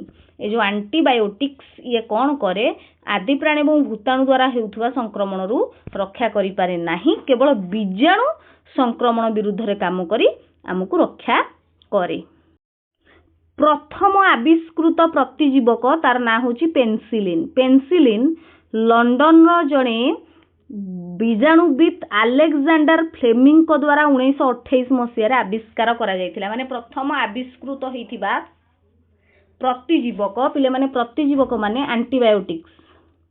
ଆଣ୍ଟିବାୟୋଟିକ୍ସ ଯୋଉଟାର ନାଁ ହେଉଛି ପେନିସିଲିନ୍, ତାକୁ କିଏ ଆବିଷ୍କାର କରିଥିଲେ? ପ୍ରଥମେ ଲଣ୍ଡନର ବୀଜାଣୁବିଦ ଆଲେକଜାଣ୍ଡର ଫ୍ଲେମିଂ। କେତେ ମସିହାରେ? 1928 ମସିହାରେ। କ'ଣ କଲେ ନା କ୍ଷତିକାରକ ବୀଜାଣୁ ବିଷୟରେ ଅଧ୍ୟୟନ କରୁଥିବା ସମୟରେ ସେ ଦେଖିଲେ ଯେ ଏକ ଫିମ୍ପି ଗୋଟେ ଖାଲି କାଚ ପାତ୍ର ଉପରେ ବୀଜାଣୁର ବୃଦ୍ଧିକୁ ବନ୍ଦ କରିଦେଇଛି। ଫିମ୍ପି ସେ ଅନୁଭବ କଲେ ଯେ ଫିମ୍ପି ଏପରି ଏକ ପଦାର୍ଥ ନିର୍ଗତ କରେ ଯାହା ରୋଗକାରକ ବୀଜାଣୁକୁ ମାରିଦିଏ। ଏହି ହଠାତ୍ ଆବିଷ୍କାର ହିଁ ପେନିସିଲିନ୍ ଭଳି ପ୍ରତିଜୀବକର ସୃଷ୍ଟି କଲା ଯାହା ବୀଜାଣୁ ସଂକ୍ରମଣର ଚିକିତ୍ସା ପାଇଁ ବ୍ୟବହୃତ ପ୍ରଥମ ଆଣ୍ଟିବାୟୋଟିକ୍। ଯଦିଓ ପ୍ରଭାବଶାଳୀ ପ୍ରତିଜୀବକର ବା ଆଣ୍ଟିବାୟୋଟିକ୍ର ଆବିଷ୍କାର ପରଠାରୁ ଲକ୍ଷ ଲକ୍ଷ ଜୀବନ ବଞ୍ଚିଛି, आउ बीजाणु संक्रमण को आमको सुरक्षा देइछि किंतु प्रतिजीवकर अविचारित व्यवहार एंटीबायोटिक रो मनोइच्छा व्यवहार उचित नुहे। आजिकाली एंटीबायोटिक प्रतिरोध विषय अनेक संवादपत्र खबर शिरोनामा हेछि जे पूर्व आमे जदि मनोइच्छा पूर्वर एक निर्दिष्ट एंटीबायोटिक द्वारा मरी जाउथवा बीजाणु वर्तमान से एंटीबायोटिक द्वारा चिकित्सा पर भी बंची रहउछन्ति और वंश वृद्धि करिवार देखाउछि। मनोइच्छा एंटीबायोटिक खाइबा उचित नुहे, ताहा शरीर उपरे कुप्रभाव पकाए एवं परवर्ती समय सेही एंटीबायोटिक एवं मेडिसिन आम देहरे आउ काम न करि पारे। सठिक मात्रा रे डाक्तरंक परामर्श अनुसार केवल एंटीबायोटिक्स ग्रहण करिबा उचित।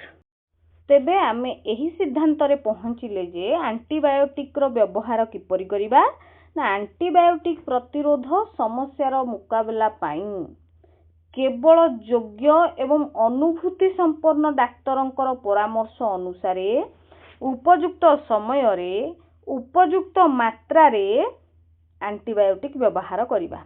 एंटीबायोटिक जोठी आवश्यक नाही ताकू परिहार करिबा, जोठी चलिबो बिना एंटीबायोटिक रे एंटीबायोटिक व्यवहार करिबा नाही। जदि आमे मन इच्छा व्यवहार करूचे ताहले उपकारी अणुजीवक संख्या माने कौन हबो कमी जीवो नहीं कि जदि मन इच्छा व्यवहार करूचे। आ जदि अनावश्यक व्यवहार को आमे एड़ौचे ताहले उपकारी अणुजीवक संख्या बढ़िबो एवं परवर्ती वंशधरनक पई यह फलप्रद हबो। जदि साधारण स्वास्थ्य समस्या परिचालना पाई आयुर्वेद सिद्ध एवं यूनानी भली पारंपरिक औषध प्रणाली बहु वर्ष धरी भारत में व्यवहृत हेउछि। रोगर निराकरण तथा सुस्थ शरीर पाई से माने उत्तम जीवन शैली एवं सुषम खाद्य को प्रोत्साहित करी चेरमूली तेल खनिज पदार्थ भली प्राकृतिक पदार्थ व्यवहार करुथिले। पुराना समय रे पारंपरिक चिकित्सा पद्धतिर कथा कहगला। एंटीबायोटिक प्रति बैक्टेरिया किपरि प्रतिरोधी हुए? किछि अणुजीव एंटीबायोटिक प्रति प्रतिरोध विकसित करंती जेतेबेले एंटीबायोटिक रोग सृष्टिकारी बीजाणु को मारी दिए से माने शरीर संक्रमण रक्षा करुवा भल बीजाणु को मारी दियंती। हला शरीर रे एंटीबायोटिक प्रतिरोधी बीजाणु वृद्धि पाइले किछि बीजाणु अन्य बीजाणु को कौन करती ना एंटीबायोटिक प्रतिरोध स्थानांतर करती जहाँ अधिक समस्याटा सृष्टि करुछि। जेमति कि गोटे ये उदाहरण देइछि, मो माँ उनको पाई मते एंटीबायोटिक दरकार, तांकर गला जंत्रणा एवं ज्वर हेउछि। आमे जाकी मेडिसिन स्टोर रे मागिले से कौन कहउछन्ती मेडिसिन वाला कौन कहउछि तुमे डाक्तरंक ठारू एक प्रेस्क्रिप्शन नबाकू पड़िबो ताहले जाकी दिया हबो। तापर जदि गोरुर किछि हेइछि आपण कोन आपणक गोरु माननकू एंटीबायोटिक देउछन्ती ना मु कोनोसी एंटीबायोटिक व्यवहार करू नै ना एठी कहउछि तुमर गोरु माननकू एंटीबायोटिक इंजेक्शन दियो नाही नचेत एंटीबायोटिक प्रतिरोध विकसित करिवो। आमे एठी कोन बुझिले जे एंटीबायोटिक रो मन इच्छा व्यवहार करिबा नाही। योग्य अनुभूति संपन्न डाक्तरंकर परामर्श अनुसार एंटीबायोटिक रो व्यवहार करिबा से उपयुक्त मात्रा रे उपयुक्त समय रे नचेत ताहा आम शरीर उपरे कुप्रभाव पकाए। जदिओ एंटीबायोटिक टा किछि समय पाई सुस्थता आने भल किंतु सेगुड़िक समस्त प्रकार रोग आउ रोगर सबु स्तर पाई प्रभावशाली होंती नाही। परवर्ती समय रे आ कोनोसी एंटीबायोटिक आम शरीर कार्यकारी हेबो नाही। अणसंक्रमण रोग पाई लक्षण गुड़िक ठीक भाव में परिचालना करी उपयुक्त औषध प्रयोग और सठिक जीवन शैली परिवर्तन द्वारा जीवनर गुणवत्ता वृद्धि भित्तिक चिकित्सा पद्धति उपर ध्यान दिया जाए। प्रारंभिक अवस्था रे रोग चिन्हट एक निरंतर जंत्र माध्यम रोगर अग्रगति को नियंत्रण करबा और जटिलता को रोकिबा संभव हुए। एटी रहिला मुख्य बिंदु गुड़िक जहाँ आमे पढ़ी सारिचे तार किछि मेन पॉइंट्स गुड़ाक रहिछि। परवर्ती समय रे आमे एही विषयर नोट प्रश्न उत्तर जोटा कि वन शॉट आनिबा निश्चित भाव एवं तापरे क्वेश्चन आंसर डिस्कशन करिबा। रहुछि, धन्यवाद।